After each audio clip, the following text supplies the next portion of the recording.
India and Pakistan disagree on almost everything: borders, wars, Kashmir, water, trade, diplomacy, and narratives. But sometimes the most revealing rivalries are not fought on borders. They fought in markets, in memory, in culture, and now even in fruit.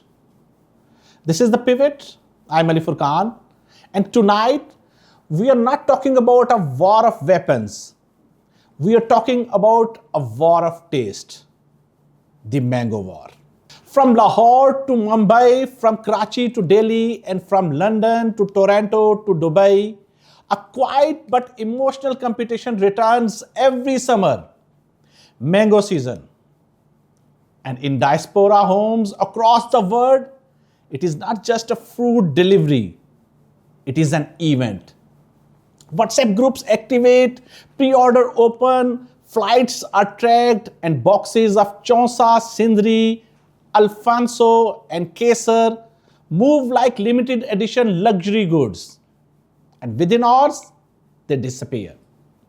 Not because they are rare, but because they are emotional.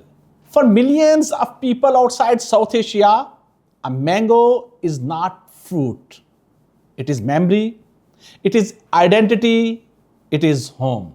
For Pakistanis abroad, Chaunsa tastes like Multan summers. Sindhri carries the heart and soul of Sindh. Anwar Ratol is small in size but large in pride. For Indians, Alphonso is heritage, Kesar is traditional, Langra is familiarity. And this is where the story begins to change shape. Because this is no longer agriculture. It is cultural competition. And India and Pakistan have always competed beyond the battlefield. Military strength, nuclear deterrence, diplomatic influence, global alliances. But beneath all of that, there has always been a softer rivalry. Soft power. Who defines culture, who carries global identity, who controls memory beyond borders. And now, mango have entered that competition. This year, the story took a sharper turn. Japan suspended imports of Indian mangoes after concerns over fumigation and quarantine standards. On paper, it sounds technical, but in reality, it raises deeper questions about export systems, compliance, and credibility in global trade. And timing matters. India's mango production is already under pressure. Extreme heat has affected crops, freight costs are rising, export margins are tightening. At the same time, Pakistan sees opportunity. Quietly, strategically, commercially, Chaunsa, Sindhri and Anwar Ratol, Pakistan is positioning its mangoes not just as agriculture produce, but as premium export brands. And that is where this story stops being about fruit and becomes about geopolitics. Because in today's world, trade is not just economics only. It is perception, it is truth, it is standards, it is diplomacy. One inspection failure in one market can raise questions across global supply chains. That is how fragile international credibility has become. And yet, this is not a new rivalry. India and Pakistan have been here before. Take basmati rice. Both countries have long claimed it as part of their heritage. India invested heavily in global branding and geographical indication status. Pakistan argued that basmati belongs to the shared Punjab region that predates the border. And so, the debate was never about rice.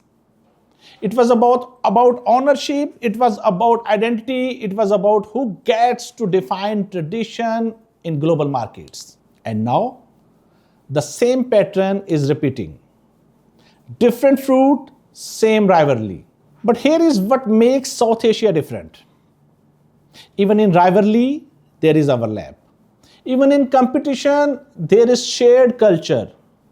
Now, here is this move visible than the diaspora. In London, in Birmingham, in Toronto, in Dubai, families argue over mangoes the way earlier generations argued over cricket. Not politically, not aggressively, but emotionally. Because food carries memory in their region more than almost anywhere else. And this is the deeper truth. South Asia does not only compete in politics or security, it competes in identity, in culture, in branding, in memory, in global perception.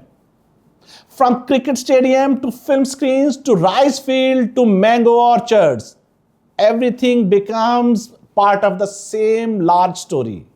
So when we talk about the mango war, we are not talking about fruit exports alone.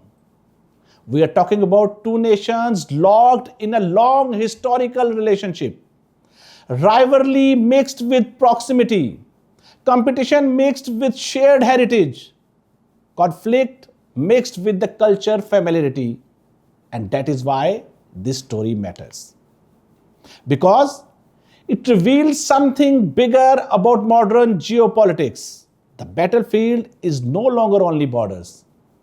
It is markets, it is branding, it is supply chain, it is identity, and sometimes it is even something as simple as taste. Two nuclear armed neighbors that disagree on almost everything still return every summer to one familiar debate. Not about missiles, not about maps, but about mangoes. Who makes the better mango?